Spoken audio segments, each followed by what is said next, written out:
네, 여수 순천 11구 사건 진상조사 보고서 작성 기획단에 윤석열 대통령 탄핵 심판 변호인으로 활동하고 있는 김계리 변호사가 들어있다는 사실이 알려졌습니다. 지역사회에서도 역사 왜곡 등의 문제로 기획단 해체와 또 재구성 요구가 꾸준히 나오고 있는 상황에서 김계리 변호사의 기획단 활동에 대한 우려가 나오고 있습니다.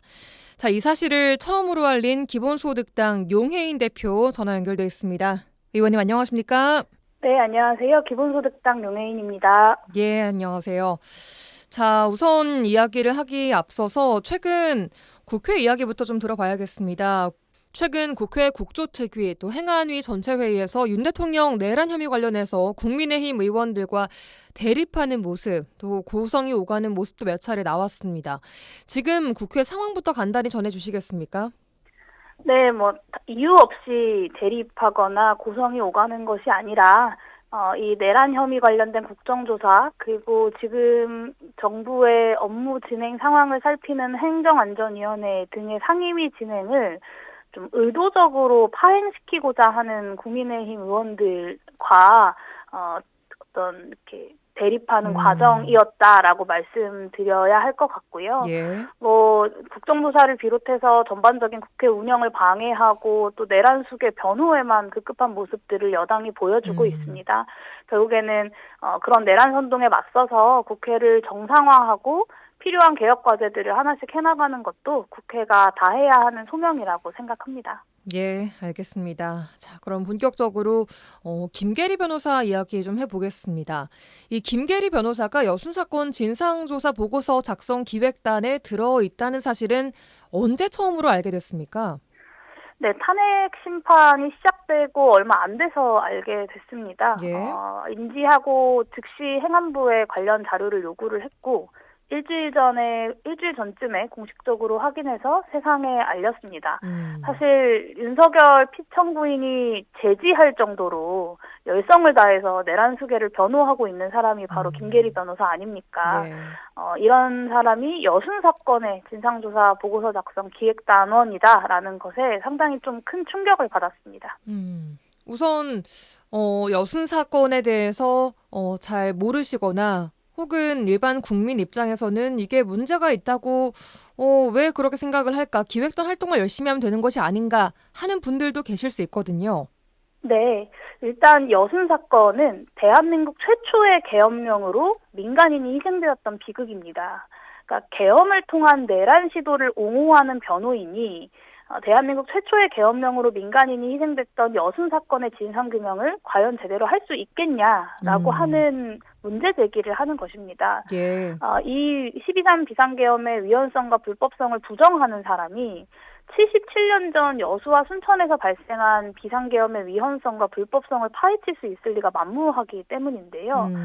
이 여순사건법 시행령에 따르면 기획단원은 여순사건에 대한 학식과 경험이 풍부한 자로 위촉하도록 되어 있습니다. 예. 근데 김계리 변호사는 법률가이지만 민간인 학살과 관련된 재판, 아니면 과거사나 국가범죄 관련 재판을 맡은 이력이 없는 것으로 저는 알고 있습니다. 그러니까 전문성도 없고 신념도 없는 사람이 기획단으로 위촉되어 있는 것이 문제인 것입니다. 네, 그러니까 여순 사건처럼 계엄령 선포를 변호한다는 점에서 문제가 있다라고 보신 거군요. 네, 그렇습니다. 자, 그렇다면 이렇게 여순 사건 전문가도 아닌 변호사, 어떤 역할을 할 것으로 기대하면서 기획단에 포함됐을 거라고 보세요? 글쎄요, 제가 이 기획단 임명에 김계리 변호사에게 어떤 기대가 있었을지는 잘 모르겠습니다만, 예. 납득할 수가 없기 때문에, 근데 이 기획단 구성이 2023년도에 완료가 되었는데요. 예. 이 정부 위촉 즉 대다수가 뉴라이트 계열의 이제 역사 인식을 가지고 있는 사람들, 그리고 이 여순 사건에 있어서는 어떤 가해 주체라고 할 수 있는 국방부 출신들로 이제 이렇게 구성이 되어 있습니다. 그래서 유족들이 굉장히 좀 역사 편향적인 인식이 우려된다, 이 기획단원들을 교체해달라라고 호소했던 바가 있습니다. 그럼에도 불구하고 예. 윤석열 정부에서 이 최근에 이제 진화위와 마찬가지로 이 역사 정의와 관련된 정부기관의 책임자들을 계속해서 뉴라이트 계열의 인사들로 임명을 해왔던 것이고요. 예. 김계리 변호사도 그중 한 명이었던 것입니다. 또 이 김계리 변호사가 내란 직후 진화위원장에 임명돼서 논란이 됐었던 박선영 전 의원의 대변인이었다고 하던데 어떻게 보십니까? 그렇습니다. 박선영 진화위원장이 이제 예전에 그 교육감 선거에 출마했을 때 대변인이었다는 사실은 저도 확인을 했고요. 전반적으로 박선영 전 의원이 이 12.3 내란 이후에 보여줬던 태도라거나 아니면 오히려 자신을 비판하는 사람들을 가리켜서 예. 이것이 내란이다라고 이야기하는 등의 인식을 보여주지 않았습니까? 오히려 이 12.3 비상계엄을 옹호하는 듯한 태도들, 그런 진화위원장의 대변인이었다라고 하는 것 역시도 예. 이 김계리 변호사가 가지고 있는 역사 인식에 대해서 엿볼 수 있는 하나의 포인트라고 생각합니다. 박선영 위원장과는 최근 만나셨다고요? 박선영 위원장이 찾아와서 한 예. 15분 정도 짧게 만났는데요. 예. 이제 그 진화위의 그 임기 만료가 앞두고 있어서 그 임기 연장에 대한 이야기를 하더라고요. 그래서 임기 연장, 과거사를 끝까지 정리하고 진실과 화해를 향해 가야 된다는 것에는 이견이 없지만 사실 윤석열 정부 들어서 계속 파행적으로 운영되고 있는 진화위의 지금의 현재 문제 상황들을 해소하기 위해서는 결국에는 박선영 위원장 본인이 스스로 거취를 결정해야 되는 것이 아니냐라는 취지의 이야기를 전달했습니다.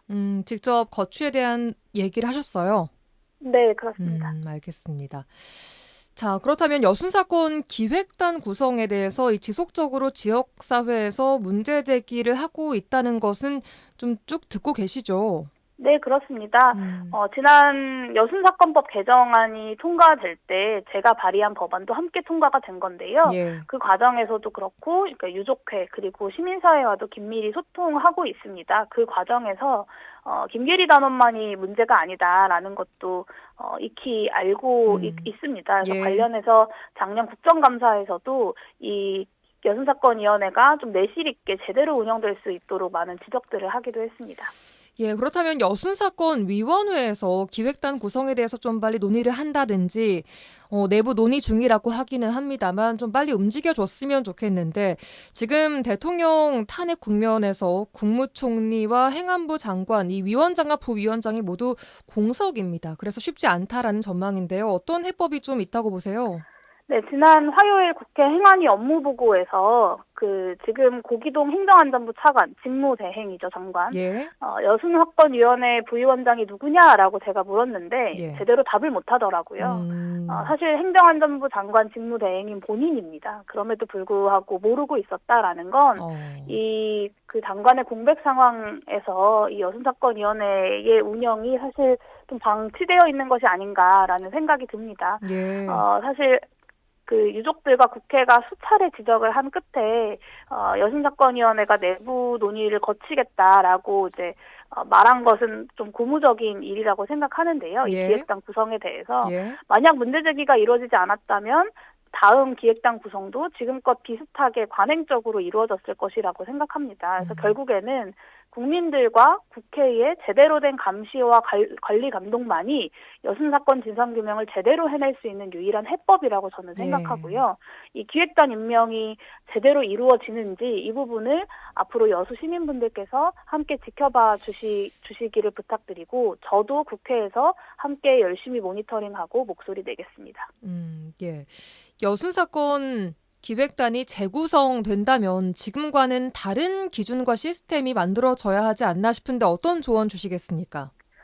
네, 과거사의 정의를 바로 세우는 일에 있어서 가장 중요한 것은 피해자와 유가족들의 목소리를 경청하고 뜻을 반영하는 것입니다. 예. 그래서 이 진상규명의 과정에 유가족들의 목소리와 참여가 당연히 보장되어야 하는 것이겠죠. 이것은 물론이고 최소한 이 민간인 학살 유족을 지원했던 시민단체 그리고 국가배상재판에 참여 경험이 있는 변호사 이렇게 과거사 진상규명 활동에 실질적으로 참여한 적이 있고 제대로 된 실력과 전문성을 갖추고 있는 사람들이 단원이 되어야 한다고 생각합니다. 예. 그래서 기획단을 재구성할 때 부처 차원에서 책임 있는 인사 검증이 이루어지기를 바라고요. 네. 인사 구성 과정에서도 유가족들의 의견을 적극적으로 반영해 주기를 바랍니다. 예.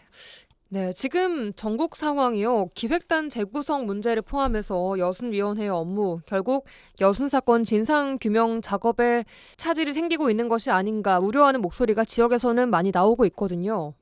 네, 사실은 이제 대통령이 공석인 것과 상관없이 기획단은 기획단대로 운영이 되어야 하는 것인데요. 예. 사실, 이번 12상 비상계엄 내란 사태 이전에도 그 여순사건위원회가 제대로 운영되지 못하고 좀 방만하게 운영되었던 부분들이 있습니다. 예. 진상규명의 처리 건수도 너무 이제 저조하고, 그런데 그 과정에서 뭐 이제 좀 업무와는 상관이 없는 해외 출장을 다녀온다거나 이런 문제들을 제가 지적하기도 했었는데요. 예. 이 내란과 상관없이 전국에 흔들리지 않고 과거사 진상규명 과정이 진행될 수 있도록 국회에서 계속해서 감시해 나가겠습니다. 예, 국가가 빨리 정상화되는 게 우선 과제인 것 같습니다. 한편에서는 이번 12.3 비상계엄 내란 사태를 좀 이런 근본적인 여순위원회 조직 쇄신 기회로 좀 삼아야 한다 이런 목소리도 나오더라고요.